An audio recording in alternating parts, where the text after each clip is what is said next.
Fitness সেন্টারের পক্ষ থেকে আজকে যে সম্মানিত পেশেন্টের রিভিউ নিয়ে হাজির হয়েছি, এটা আসলে এক বিশাল একটা ইতিহাস। আজ সাহেবের বাড়ি হচ্ছে কোথায় যেন? ঈশ্বরগঞ্জ। তো আপনি প্রথমবার অপারেশন হয়েছিল কোথায় যেন? পঙ্গু হাসপাতালে।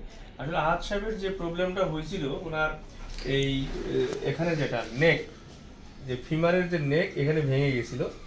এখানে ভেঙে যাওয়ার পরে এরকম 3টা স্ক্রু দিয়ে আটকাই দেওয়া হয়েছিল। কিন্তু প্রবলেম হইলো, এটা আটকাই দেওয়া হয়েছিল ঠিকই, কিন্তু এটা আসলে ওইভাবে জোড়া লাগে নাই, জোড়াও লাগে নাই, এবং এই যে বাটি যেটা, এই বাটিটাও নষ্ট হয়ে গেছিল। এরকম নেক ফ্র্যাকচারে অপারেশনের পরে সব ক্ষেত্রে যে জোড়া লাগে এরকম না, এটা 1/3 ক্ষেত্রে জোড়া লাগে, আর 2/3 ক্ষেত্রেই জোড়া লাগে না, এবং এই বাটিটা নষ্ট হয়ে যায়। তো দুর্ভাগ্যক্রমে আহাদ সাহেবেরও সেই ঘটনাই ঘটছিল, এবং উনি হাঁটতে পারতেছিলেন। এই অপারেশন এটা করছিলেন কতদিন আগে? না, হাঁটতে পারিনি। কতদিন আগে করছিলেন এটা? এটা করছি 14 মাস হয়েছে। 14 মাস আগে করছিল, কিন্তু দুর্ভাগ্যের ব্যাপার হলো যে এই সময়ের মধ্যে আহাদ সাহেব কোনো হাঁটাচলা করতে পারে নাই। তখন কি হাঁটাচলা করতে পারতেন? না। পারেন নাই।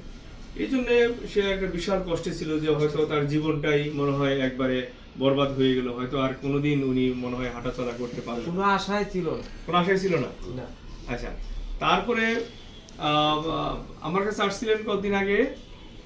আসছিলাম আজকে ডিসেম্বরের 4 46 দিন হয়। অপারেশন হয়েছে কয়দিন? 46 দিন। 46 দিন। আচ্ছা, অপারেশন করার পরে আসলে আল্লাহর রহমত ছবি, আমরা তো উসিলা, আমরা চেষ্টা করি, আল্লাহ তাআলাই মানুষকে ভালো করে।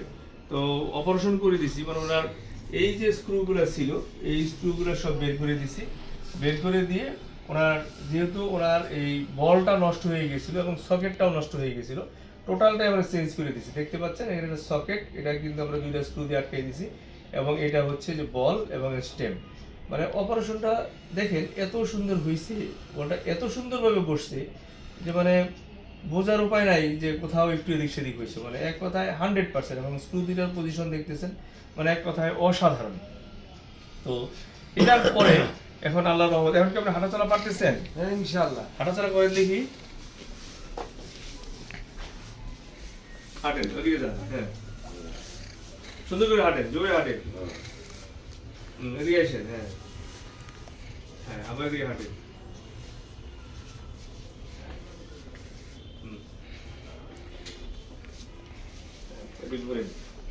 এই যে মাত্র 1.5 মাস, এই 1.5 মাসের পরিক্রমায় যে আহাদ সাহেব 1.5 বছর হাঁটতে পারে নাই, সে কিন্তু এখন সুন্দর হাঁটাচলা করতে পারতেছে। এবং বসতে পারেন আপনি নিচে, বসেন তো দেখি, বসে যান, কোনো সমস্যা নেই। আপনি নামাজে বসেন তো, নামাজে বসেন, পারবেন, কোনো সমস্যা নেই। দেখেন, মানে উনি কিন্তু সুন্দর নামাজে বসে গেছে। হ্যাঁ, দেখতে পাচ্ছেন, দাঁড়ান, উনি নিচে বসা, হাঁটা, নামাজ পড়া সবই করতে পারতেছে, নিচে স্কোয়াট করতে পারতেছে। আমাদের দেশে কিন্তু একটা কথা প্রচলিত আছে, অনেকে মনে করে যে এই হিপ রিপ্লেসমেন্ট অপারেশন করলে নাকি নিচে বসা যায় না, সারা জীবন নাকি তাকে হাই কমোড ব্যবহার করতে হয়, সে নাকি আর নিচে বসতে পারে না। এই কথা কিন্তু মোটেই সত্য না, সেটা কিন্তু আমরা নিজেরাই দেখলেন, উনি কিন্তু নিজে বসতে পারতেছে, উঠতে পারতেছে। এবার আচ্ছা, আপনার অনুভূতি বলেন, আপনি যে আসলেন, আমার কাছে আশা করে আসছিলেন আল্লাহর উপর ভরসা করে, আপনি খুশি কিনা, আপনার অপারেশন কেমন হয়েছে বলেন আপনি বিস্তারিত। আসসালামু আলাইকুম, সবাই ভালো আছেন? আমি যে প্রথম যে অবস্থাটা, যে অ্যাক্সিডেন্টে হয়েছিলাম, আমি ব্যথায় আক্রান্ত হইয়া আমি গেছে ডিসেম্বরে ব্যথা পাইছি। এই ডিসেম্বরের 13 তারিখে আমি রাত্রে একা একা শুয়া ইউটিউবে চার্জ দে হারিফুল চার উনির নাম্বারটা খুঁজে আমি বার করলাম। বার করে স্যারের সাথে যোগাযোগ করলাম। স্যারে বললো, তুমি আমার চেম্বারে চলে আসো, আমি তোমার সাথে সরাসরি কথা বলবো। আমি তার কাছে আসলাম, সে আমার সাথে সরাসরি কথা বললো। এমন একটা বুঝ দিল, এমন একটা পরামর্শ দিল, আমার তার পরামর্শ শুনে আমার মনটা অনেক বেড়ে গেছে। তারপর আমি তার কথা শুনে আমি আবার অপারেশনের ব্যবস্থা নিলাম। স্যার আমার এরকম একটা সুযোগ দিল, টাকা পয়সার বিষয়েও এরকম একটা সুযোগ দিল, আর এরকম একটা শান্তি পেলাম। আমি একটা গরিব মানুষ, আমি কাজ করে খাই, স্যার আমার এরকম একটা সহায়তা দিয়েছে। তার কথা শুনে আমি তার অপারেশনটা করলাম মাত্র 1.5 মাস।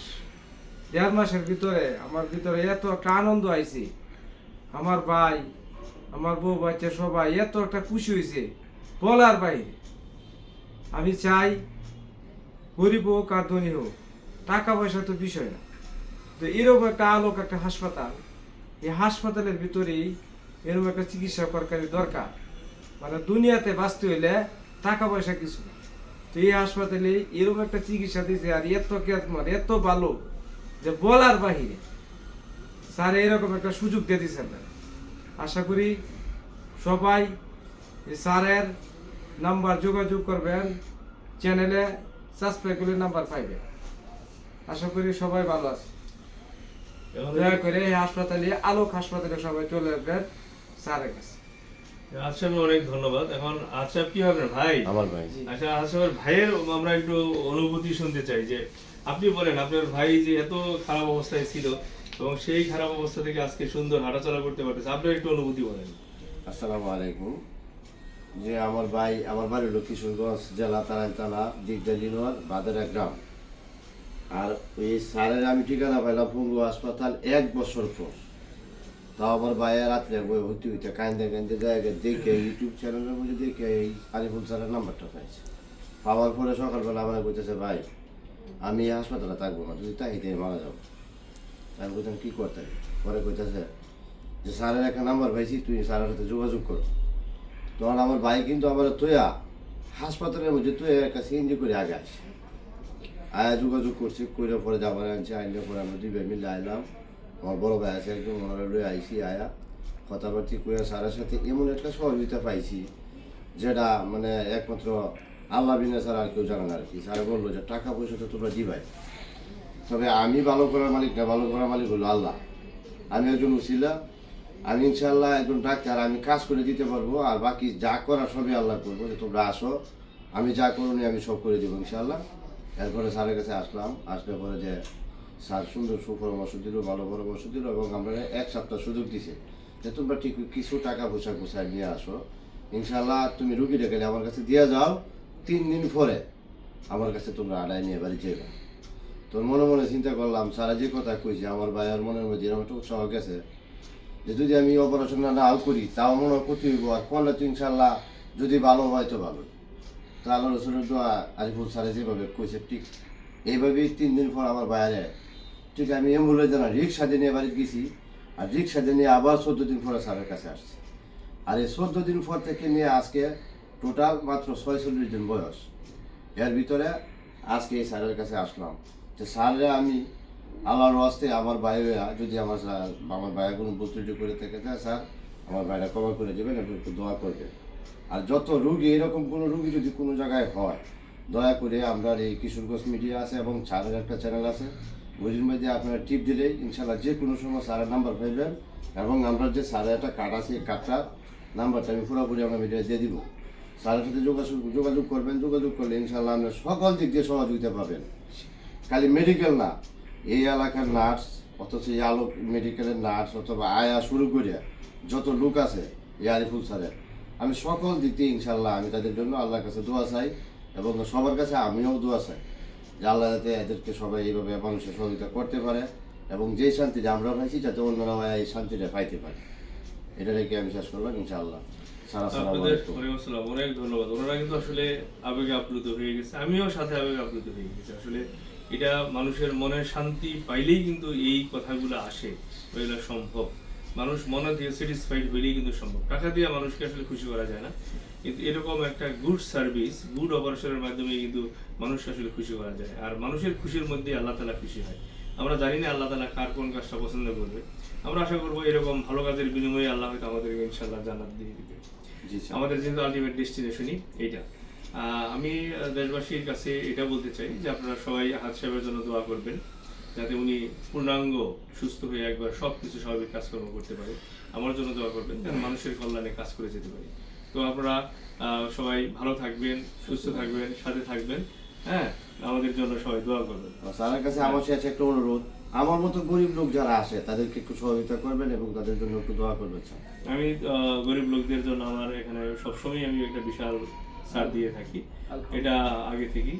আরও যারা কোরআনে হাফিজ রুগী এদেরকে আমি ফ্রি দেখে থাকি, দুস্থ গরিবদের আমি ফ্রি দেখে থাকি, ডাক্তার ফ্যামিলিদের ফ্রি দেখে থাকি, অনেক ক্যাটাগরি আছে যাদেরকে আমি ফ্রি সার্ভিস দিয়ে থাকি আর কি।